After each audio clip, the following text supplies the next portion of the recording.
Hi, Taylor here from Capital Physical Therapy, along with one of my puppy dogs, Gus. We're going to be talking today about pelvic girdle pain. So, just to give you a little bit of my background, I've been working with pelvic rehab for a little over 3 years or so. I'm new to Capital Physical Therapy. I just moved up here this year, and I'm super excited to get to work with all the patients up here in the DC region. So let's get started. Let me get this presentation going. Tab, this one, share. Okay. So, present. While this is loading, it always takes me a little second to load. Um, let's go over an anatomy lesson. This is your pelvis. At the base of your pelvis are your pelvic floor muscles. You have your abdominal wall that attaches above. You have tons of ligaments to support the pelvis, tons of muscles to support the pelvis. The pelvis really likes stability, and you're going to hear me say that multiple times throughout this presentation. A lot of important things run through the pelvis. You have your bladder urinary system. You have all of your reproductive organs. And then you have all of your organs for bowel motility. Any imbalance in those systems can get ones. But for today's purpose, we're going to talk more about the bony region joint pains. So, let me see here. Pelvic girdle pain. Major bones that comprise the pelvis. We have the sacrum. We have the ilium. We have your coccyx. And your pubic bones. So the joints that they form can all be sources of pain as well. The SI joint, pubic symphysis, tailbone pain, the main ones that we're going to be talking about today. So, as just a little bit of an overview, like I said, anatomy-wise, lots of bones, muscles, joints, and this pelvis likes stability. Poor posture, both with sitting and standing, can significantly impact what's going on with the pelvis. I myself am very guilty of sacral sitting, where you sit with your pelvis curled under, and it just puts a lot of pressure through the sacrum and the tailbone, and it can lead to a lot of pain. Abdominal wall weakness is a big factor. Strength from above to provide stability from below. The pelvic floor also is a big factor. And stress is a big impactor of the pelvic floor. And so if we're stressed, most people think, I'm stressed, my shoulders or my ears, but that pelvic floor is tucked up just as much. And since all of these pelvic muscles attach to the tailbone, if you're stressed and everything's contracted, it's going to pull on that bone and lead to some pain. So, the first one I want to talk about today is SI joint pain. So, the SI joint. So, region, sacrum and ilium. It often is on one side, not on both, but some people have it on both as well. It feels like, almost it feels like a hot poker, just stabbing them right there. Causes of it, hormonal changes can be a big impactor for this, both cyclical pregnancy, postpartum, menopause. Hormones impact the ligaments a lot and can contribute to laxity, and that pelvis likes stability, so it doesn't like when those muscles relax. Decreased strength of the stabilizers. Hip girdle, if we have weakness in these muscles, or with the abdominal wall, it's just not supporting or providing that stability.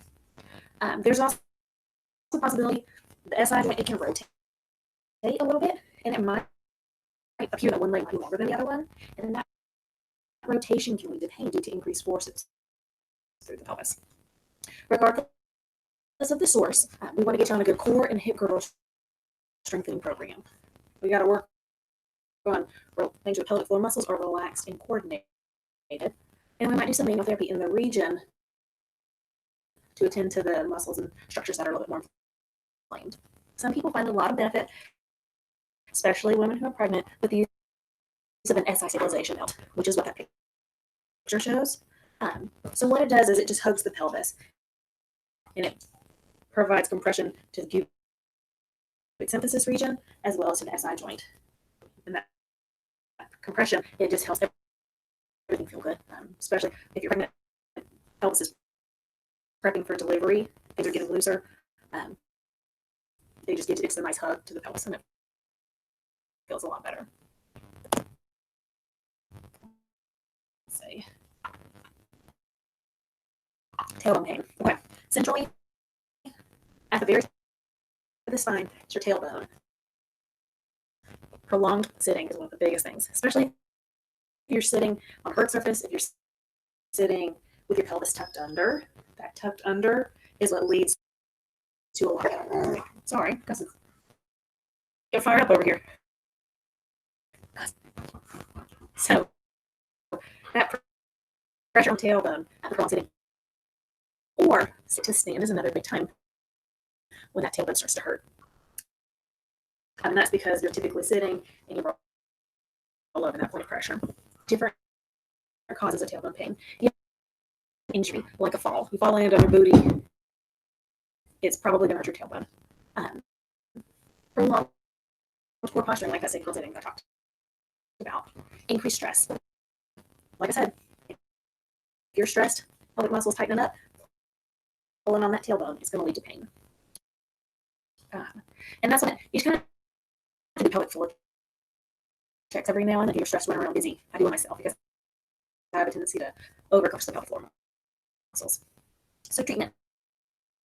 We want good, safe core, hip girdle strengthening. We want to attend to the pelvic floor muscles, make sure they're coordinated and in a relaxed position. Like I said, do those pelvic floor checks too. And we might do some manual therapy techniques to the region just to get those structures to calm down.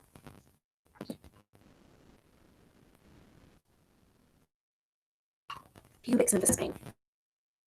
So this one is most likely or most commonly associated with pregnancy. Pubic symphysis here, where your two pubic bones meet, it links stability, and it does. So with pregnancy, all the ligamentous changes, that pressure here can lead to pain. Postpartum, it can also be affected just with alignment when everything comes back together, regardless of when it's happening. Again, gentle core and hip girdle strengthening just to provide that stability. The SI stabilization belt that we talked about, it also can help. So just a pelvic stabilization belt to apply that hug of pressure. Some people also find it very beneficial using a yoga block the knees, just to squeeze to help provide compression around the pelvic girdle. Okay. Other pelvic pains. I really like this picture a lot because it shows how close in proximity all of these major structures are within this tiny little ring. So you might be experiencing vaginal, rectal, testicular pain, ovary cramping-like feelings, especially when you're not menstruating. Any of these things can all be treated with physical therapy as well, but they just require a little bit more in-depth of a clinical assessment. And due to proximity, bowel and bladder function also impact what's going on. So if you're chronically constipated, it can lead to vaginal pain or rectal pain. Things going on with the bladder can impact the other systems as well. Okay, so posture. We talked about posture a little bit at the beginning, and it really impacts what's going on with the pelvis. So, in this nice little variety of rainbow postures, you see that the pelvis in some is dumped forward, some is pulled back, some it's hiked one way, the other way, or it can be a combination of any of the above. So, it is really important when you're standing to make sure you have good posture alignment, just to minimize all the extra forces that all the standing postures, whether it be dumped forward, with more pressure here, curl back, more pressure here. If you often stand with all your weight shifted on one side, that's an altered force too. So it's good to vary your posture, but also try to really make sure you're doing good posture during the day. Not moving is not good though either. The body likes motion. Sitting. Due to all the COVID-19 restrictions that we have going on, a lot more people are working from home, which can lead to postural changes in our day-to-day workspace. And so, according to these figures, I'm very guilty of number 2. That's that sacral sitting. I like to sit with my pelvis curled under. But we need to make sure that we are sitting with good neutral alignment to minimize tailbone forces, to minimize forces on hips, and just help protect the neck. It's also really important with sitting so much to make sure you get up and vary your posture. About every hour, you really should stand up, move around, shake it out, and kind of get back to it, just so that the body's not sitting too long stagnantly.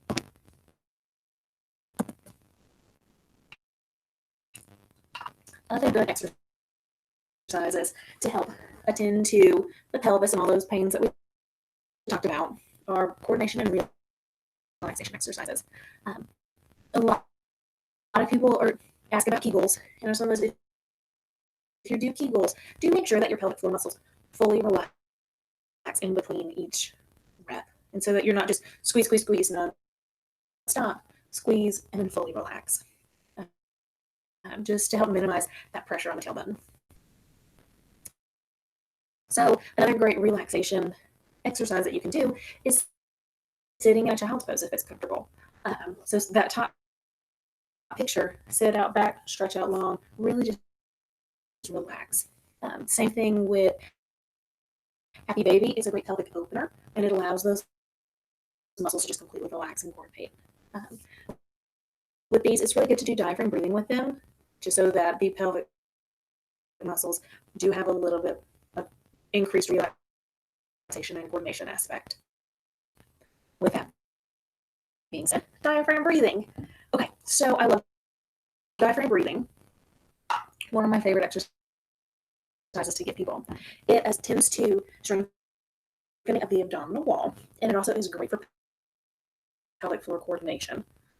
So when you inhale, slight stretch on the pelvic floor muscles. Exhale, muscles engage. So functional movement pattern, which is what the body needs, especially to start attending to coordination. So what I want everyone to do is take a second and let's just practice. So I want you to breathe in through your nose for a count of 3, and then out through your mouth for a count of 6. So in and out. In and out. And really do make sure when you're doing this, the belly is what's moving, not the chest. If you start getting taller while you're breathing, it's not using the abdominal wall for those muscles, or the diaphragm with those muscles either. And do really try to appreciate, is your pelvic floor moving as it should during that time? Inhale, slight pressure. Exhale, those muscles engage. So perform this for 1 to 3 minutes, 3 times a day. It's a wonderful exercise, and it's a great way to jumpstart the whole healing process. What to expect with physical therapy? So first things first, we start off with PT initial evaluation. Look at all the systems that's on the body, medical history, posture, range of motion, strength, abdominal wall. Get you started on a good exercise program and tons of patient education. As you can see, I talk a lot and I talk fast, but I have handouts galore for all kinds of different things, and it's a great one-on-one conversation that we have. Follow-up appointments, we want to monitor, assess the exercises, see what we need to add, tweak, change, just to better cater to you. We want to make sure that we're addressing your goals and minimizing all pain and discomfort. Next steps. So if you're interested in coming into the clinic or being seen by physical therapy, we're seeing people both in the clinic and telehealth right now. All sessions are always one-on-one, catered to your needs. You can also do a combination of in-clinic and telehealth if that's easier with your schedule. We're flexible. So if you're interested in doing that, either give us a call or check out our website at www.capitalptdc.com. If you have any questions, anything that I can help you with, if you want to talk more before you come into the clinic, whatever it may be, send me an email, Taylor at Look forward to hearing from you.